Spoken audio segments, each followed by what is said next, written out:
आपने कई बार सुना होगा यार इंडेक्स फंड ले लो, सस्ता पड़ता है, या फिर कोई एक्टिव म्यूचुअल फंड ले ले भाई, परफॉर्मेंस अच्छी मिलती है। क्या पता मार्केट का क्या होगा, तो इंडेक्स फंड ही सुटेबल ऑप्शन है। लेकिन असली कंफ्यूजन ये है कि इंडेक्स फंड भी तो म्यूचुअल फंड ही होता है, फिर डिफरेंस क्या है? और जब आप अपना हार्ड अर्न मनी इन्वेस्ट कर रहे हो तो सवाल बनता है इंडेक्स फंड बेटर है या एक्टिव म्यूचुअल फंड। चलिए डिटेल में समझते हैं, लेकिन पहले बेसिक क्लियर करते हैं। इंडेक्स फंड और म्यूचुअल फंड का रिश्ता क्या है? सबसे पहले एक बड़ी मिसअंडरस्टैंडिंग क्लियर करते हैं। इंडेक्स फंड एक टाइप का म्यूचुअल फंड ही होता है। जैसे सब रेक्टेंगल स्क्वायर नहीं होते, लेकिन हर स्क्वायर रेक्टेंगल होता है, वैसे ही हर index fund scheme mutual fund होता है, लेकिन हर mutual fund scheme index fund नहीं होता। अब ये कैसे? Let's break it down. Mutual fund क्या होता है? म्यूचुअल फंड एक ऐसा इन्वेस्टमेंट व्हीकल है जिसमें कई लोग अपना पैसा मिलके इन्वेस्ट करते हैं। एक फंड मैनेजर होता है जो डिसाइड करता है कि पैसा कौन से स्टॉक्स, बॉन्ड या इंस्ट्रूमेंट्स में लगाना चाहिए। म्यूचुअल फंड्स के टाइप्स भी होते हैं, जैसे कि equity mutual funds, debt mutual funds, hybrid funds, ELSS funds या इंडेक्स फंड्स। तो इंडेक्स फंड भी इसी फैमिली का एक मेंबर है, बट थोड़ा अलग। इंडेक्स फंड क्या होता है? इंडेक्स फंड एक पैसिव म्यूचुअल फंड होता है, मतलब ये फंड मार्केट के किसी स्पेसिफिक इंडेक्स को कॉपी करता है। जैसे निफ्टी 50 इंडेक्स फंड, ये टॉप 50 इंडियन कंपनीज के इंडेक्स को कॉपी करता है। Sensex index fund, top 30 BSE listed companies. Nifty next 50, Nifty mid cap 150, Nifty bank, ऐसे कई इंडेक्स बेस्ड फंड्स मार्केट में अवेलेबल हैं। फंड मैनेजर यहाँ एक्टिव डिसीजन नहीं लेता, वो सिर्फ इंडेक्स के हिसाब से स्टॉक्स को रेप्लिकेट करता है। यानी अगर Reliance, TCS, HDFC bank Nifty 50 में है तो वही स्टॉक्स इस फंड में भी होंगे, सेम प्रोपोर्शन में। इसको बोलते हैं passive investing. Active mutual funds क्या होता है? एक्टिव म्यूचुअल फंड्स में एक फंड मैनेजर होता है जो एक्टिवली डिसीजन लेता है कौन सा स्टॉक लेना है, कितना लेना है, कब बाय या सेल करना है। उसका गोल होता है इंडेक्स से बेटर रिटर्न्स देना लॉन्ग टर्म। इसको बोलते हैं अल्फा जनरेट करने की कोशिश। लेकिन ये इजी नहीं होता। फंड मैनेजर को रिसर्च, टाइमिंग और स्ट्रेटेजी लगती है, और इसलिए एक्टिव फंड का एक्सपेंस रेशियो भी ज्यादा होता है, क्योंकि एफर्ट भी ज्यादा लगता है। अब समझते हैं दोनों फंड का कंपैरिजन इन डिटेल। पहला, fund management style. Management style की बात करें तो इंडेक्स फंड पैसिव होता है, ये सिर्फ इंडेक्स को ट्रैक करता है। वहीं active mutual fund actively manage किया जाता है, जहां फंड मैनेजर खुद स्टॉक सिलेक्शन और टाइमिंग का डिसीजन लेता है। डिसीजन मेकिंग में भी दोनों में क्लियर डिफरेंस होता है। Index fund pre defined index को फॉलो करता है, जबकि एक्टिव म्यूचुअल फंड में डिसीजंस फंड मैनेजर के एनालिसिस पर बेस्ड होते हैं। अगर गोल की बात करें तो इंडेक्स फंड का एम होता है मार्केट के बराबर रिटर्न देना, जबकि एक्टिव म्यूचुअल फंड का टारगेट होता है मार्केट को बीट करना, यानी उससे ज्यादा रिटर्न जनरेट करना। दूसरा है एक्सपेंस रेशियो।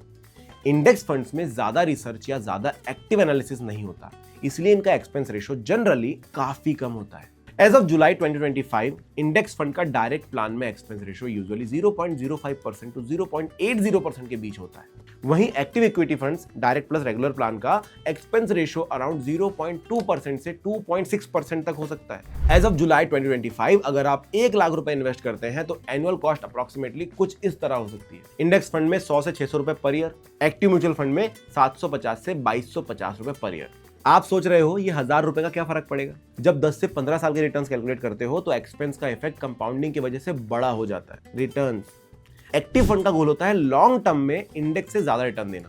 कभी कभी ये सक्सीड करते हैं, कभी कभी फेल हो जाते हैं। इंडेक्स फंड का गोल होता है इंडेक्स के बराबर रिटर्न देना। एग्जाम्पल, अगर निफ्टी 50 ने लास्ट ईयर 12% रिटर्न दिया तो इंडेक्स फंड भी अप्रोक्सीमेटली 11.8% देगा आफ्टर कॉस्ट वगैरह।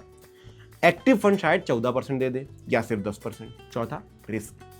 इंडेक्स फंड में रिस्क मार्केट के बराबर होता है, न ज्यादा न कम। एक्टिव फंड में रिस्क ज्यादा होता है, क्योंकि फंड मैनेजर का डिसीजन गलत भी हो सकता है। तो अगर आपको लो कॉस्ट प्रेडिक्टेबल इन्वेस्टिंग चाहिए, इंडेक्स फंड स्टेबल हो सकते हैं। लेकिन अगर आप रिस्क ले सकते हो for high returns, active fund consider कर सकते हैं। पांचवा, minimum investment and SIP option.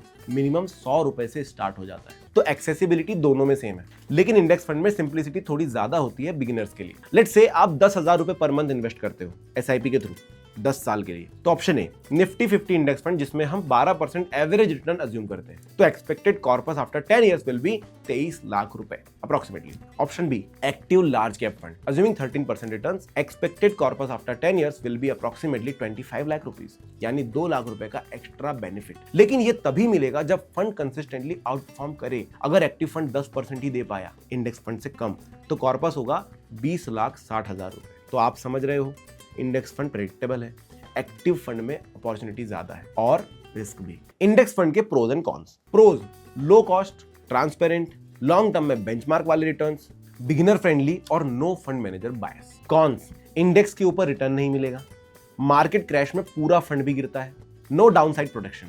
Active fund के pros and cons, potential for higher returns, mitigated downside impact if managed well, और flexibility in allocation. Cons, higher cost, human bias possible, और risk of under performance. कई लोग करते हैं दोनों strategies का mix, जैसे 5,000 रुपए एसआईपी इंडेक्स फंड में, 5,000 रुपए एसआईपी एक्टिव फंड में। ऐसे आपका पोर्टफोलियो डाइवर्सिफाइड हो जाता है। एक साइड में लो कॉस्ट स्टेबिलिटी, दूसरी साइड में ग्रोथ का अपॉर्चुनिटी। इसको बोलते हैं कोर एंड सैटेलाइट स्ट्रेटेजी।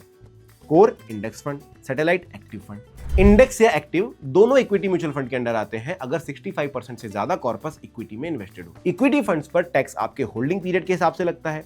अगर आप इन्वेस्टमेंट को 1 साल से कम टाइम के लिए रखते हैं तो जो प्रॉफिट होगा उस पर 20% short term capital gain tax यानी कि एसटीसीजे टैक्स लगता है। लेकिन अगर आप 1 साल से ज्यादा टाइम तक इन्वेस्टेड रहते हैं तो प्रॉफिट पर 12.5% long term capital gain tax लगेगा, वो भी सिर्फ तब जब आपका टोटल गेन 1.25 लाख से ज्यादा हो। इस लिमिट तक का गेन टैक्स फ्री होता है। डेट म्यूचुअल फंड हो तो post April 1, 2023 income tax slab के हिसाब से टैक्स लगता है with no indexation benefit. SIP में हर इंस्टॉलमेंट की होल्डिंग काउंट अलग होती है, लम सम में एक ही डेट से काउंट होता है। सेम रूल इंडेक्स फंड पे भी अप्लाई होता है। इंडेक्स फंड में कौन इन्वेस्ट कर सकता है? Beginners who don't want to time the market, लोग जो लो कॉस्ट इन्वेस्टिंग चाहते हैं, लॉन्ग टर्म इन्वेस्टर्स 5 से 10 साल से ज्यादा का हॉराइजन रखते हैं, passive investors who prefer automation. Active fund कौन कंसिडर कर सकता है? Experienced investors who track market, लोग जो थोड़ा एक्स्ट्रा रिस्क ले सकते हैं, those who want fund manager का एक्सपर्टीज, गोल स्पेसिफिक इन्वेस्टिंग जहां अल्फा चाहिए। आपके लिए इंडेक्स और एक्टिव म्यूचुअल फंड्स में से कौन सा बेटर है, ये डिपेंड करता है आपके रिस्क कैपेसिटी, आपका नॉलेज लेवल, आपका इन्वेस्टिंग होराइजन और आपका कंफर्ट विद वोलेटिलिटी। अगर आप बिगिनर हैं तो इंडेक्स फंड एक ग्रेट स्टार्टिंग पॉइंट है, लेकिन लॉन्ग टर्म में दोनों का कॉम्बो भी पावरफुल बन सकता है। सबसे इंपॉर्टेंट, रेगुलर इन्वेस्टमेंट करो, पेशेंस रखो और लॉन्ग टर्म सोचो। और अगर कोई भी कंफ्यूजन हो तो अपने फाइनेंशियल एडवाइजर से कंसल्ट जरूर करो। म्यूचुअल फंड निवेश बाजार के जोखिमों के अधीन है। योजना से जुड़े सभी दस्तावेजों को ध्यान से पढ़ें।